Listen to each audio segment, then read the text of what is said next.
Have you ever found yourself biting your tongue when your grown child says something that rubs you the wrong way?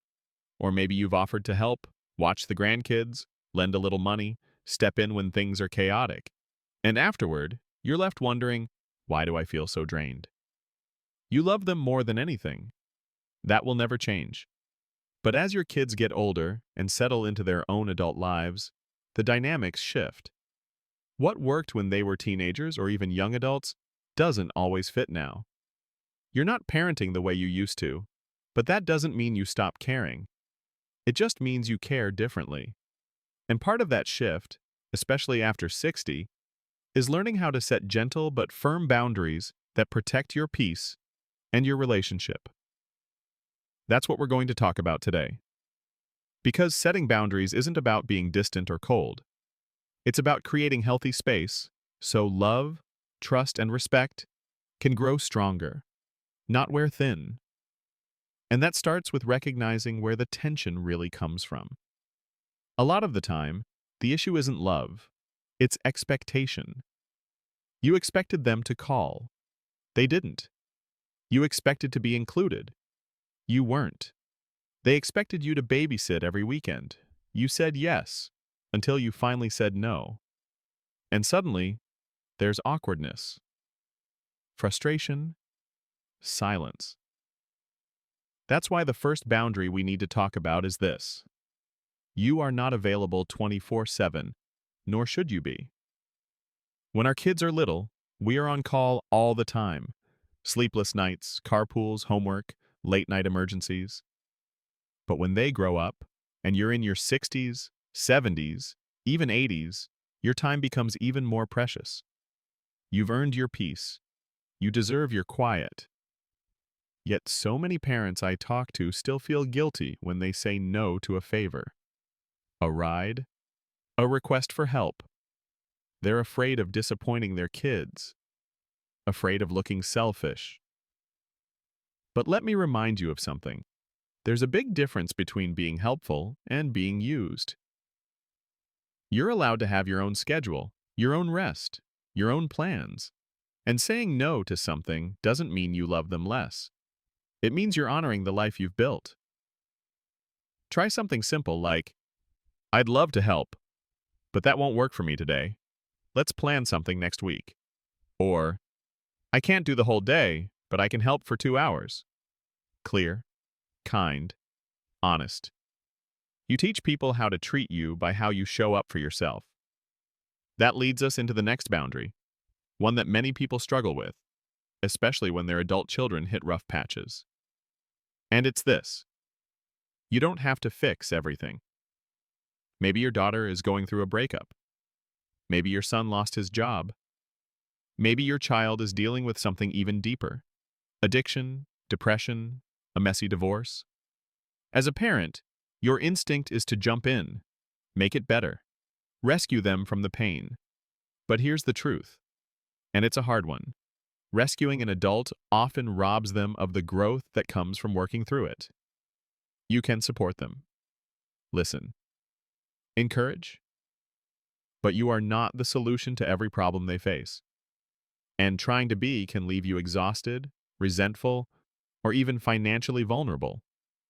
One woman I spoke to had spent over $30,000 helping her son through a series of failed business ventures. She said, every time I thought it would be the last time, but it never was. I finally had to say, I love you, I believe in you, but I can't keep bailing you out. And that was the day our relationship actually started healing. It's okay to say, that sounds hard, I'm here to talk through it. It's okay to say, I can't fix this, but I'll walk with you while you find your way. Because being present doesn't always mean taking over. Another boundary that helps protect both you and your adult child is this. You don't have to share everything. You might think transparency is always the right thing, but oversharing, especially about your own worries, health fears, or relationship troubles, can create stress for your children that they're not equipped to carry. And likewise, sometimes they share things with you that cross emotional lines. Things they should be talking to a therapist or a partner about, not you. It's okay to say, I appreciate you opening up, but I think this might be something to work through with someone else. Or, I've got a few things going on, but I'm managing them. Let's focus on this beautiful time together today. Boundaries around emotional space protect both sides. They help your child feel safe and help you maintain your dignity. When you stop treating your adult child like a kid and stop letting them treat you like an on-call caretaker, you start building something new. A friendship built on mutual respect. And that's really the goal, isn't it? Not to be needed, but to be valued. Not to be called only in crisis, but to be included in life's joyful, ordinary moments. Now that we've touched on the emotional and time boundaries that help keep your relationship with your adult children steady and healthy, let's talk about one that's just as important, especially when money gets involved. It's the boundary that says, your financial support is a choice, not a duty. This one can be tough. Many parents, especially those raised in a generation that valued sacrifice and family loyalty above all, feel like helping financially is just what you do. And listen, generosity is beautiful. But generosity without limits? That leads to resentment, and sometimes regret. Let me share a story I heard recently from a kind-hearted woman named Ruth. She's 72, lives on a modest pension and Social Security. Her son had been struggling financially after a divorce, so she stepped in. First, she paid a few bills. Then she helped with rent, then a used car. Before she knew it, her savings were nearly gone, and he was still asking for more. She told me, I wanted to help. I didn't realize I was teaching him to lean on me instead of stand on his own. This is where clarity saves relationships.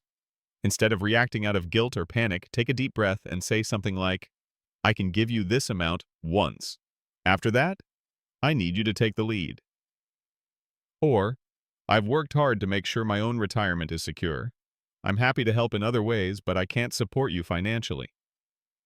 That may feel uncomfortable in the moment, but you're protecting not just your future, but your relationship. Because once money becomes a constant source of tension, it's easy for love to get tangled up in expectation. Setting this boundary shows your adult children that you trust their ability to figure things out. It also reminds you that you've already done the heavy lifting. You raised them. You guided them. Now, you get to step back, not out of abandonment, but out of respect. Another boundary that goes hand in hand with financial independence is respecting your own home and lifestyle. If your adult child still lives with you, or even if they visit frequently, it's vital to make sure your space still feels like your sanctuary. Maybe you've been in your home for decades. Maybe you've downsized and are learning to enjoy the quiet. Whatever your situation, your environment matters. And it's okay, more than okay, to set expectations. If a grown child moves back in temporarily, you're not being rude by discussing boundaries. You're being wise. Talk openly about things like privacy, shared chores, guest rules, or even contributions to utilities or groceries. You might say, I'm glad you're here, but let's make sure we both feel respected in this space. Here's what I need from you to keep this working. This boundary is not about laying down the law. It's about preserving peace, because even the most loving parent-child relationship can start to fray if one person feels like they're walking on eggshells or being taken for granted. It's also true for how your time gets used inside your own home. If your grandkids are over all the time and you're feeling overwhelmed but afraid to speak up, remember, you're allowed to enjoy time with them on your terms. You can say, I love being with them, but I need a few days each week for myself. Or, let's plan ahead so I can be fully present without getting too tired. And that brings us to perhaps the most overlooked but powerful boundary of all, emotional independence. You see, sometimes our deep love for our children causes us to get overly invested in how they live their lives, their careers, their partners, their parenting, their choices. But once your child becomes an adult, the greatest gift you can give them is freedom. Freedom to make mistakes. Freedom to grow in their own direction, even if you wouldn't have chosen it for them. It's so easy to fall into the habit of advice giving. Have you thought about doing it this way? Are you sure that's the right decision? When I was your age, and yes, sometimes they'll ask, and when they do, give your wisdom freely. But if they don't, step back and trust them. One father told me something that stuck with me. He said, I realized I was treating my 34-year-old daughter like she was still 14, always trying to fix her life. One day, she looked at me and said, Dad, I don't need fixing. I just want you to listen. And that changed everything. You don't have to have all the answers anymore. You've earned the right to just be, to be a presence of calm, of love, of steadiness, not a fixer or a director. And when you stop trying to shape your children's lives and simply witness them, something amazing happens. They start opening up more. They ask for your thoughts more. They feel safe in your company, not judged. It's not about letting go of love. It's about letting go of control. Because love that's held gently lasts longer. It breathes. It grows. Now let's talk about what happens after the boundaries are set. Because the truth is, setting boundaries doesn't mean your relationship becomes distant or cold. In fact, the opposite is often true. When both you and your adult children understand each other's limits and expectations, something beautiful starts to happen. There's more room for joy, for connection, for laughter that doesn't carry guilt underneath it. You're not giving less. You're giving in a way that lasts longer. Let's return to that father and daughter I mentioned earlier. After he stopped offering constant advice and instead just listened, he said their weekly phone calls went from being 10-minute check-ins to full-hour conversations about life, memories, even politics, which they used to avoid like the plague. And all because he stepped back without stepping away. Boundaries create breathing room, and breathing room builds stronger roots. And that brings us to the last, most powerful boundary you can set, the boundary of self-respect. This one isn't about saying no to your kids, it's about saying yes to yourself. Because somewhere along the way, a lot of parents, especially those in their 60s, 70s, and beyond, start to shrink themselves down in the presence of their grown children. They fear becoming a burden. They worry about speaking up. They tolerate dismissive comments, forgotten birthdays, or lack of appreciation because they don't want to cause drama. But here's the thing. You matter. Still, you are not less important just because your children have lives of their own now. You still get to have preferences, opinions, a voice. It's okay to say, when you cancel plans last minute, it hurts me. Or, I'd appreciate a little more notice before you stop by. Or even, I'd love if we could talk more regularly. I miss you.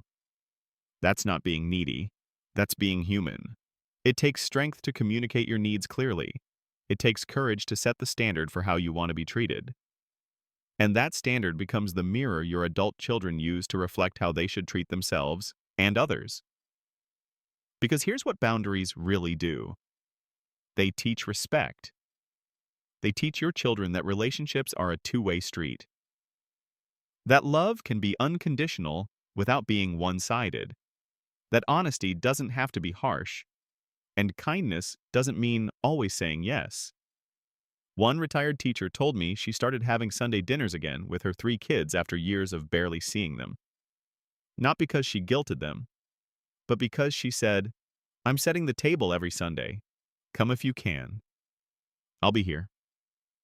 And slowly, they started showing up, not out of obligation, but out of appreciation.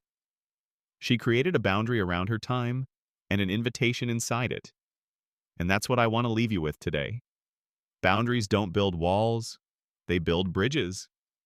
They help you show up for your children in ways that are sustainable and full of grace.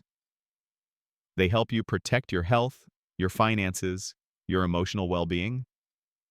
They allow your grown kids to stand on their own 2 feet, while still knowing your love is steady and strong behind them.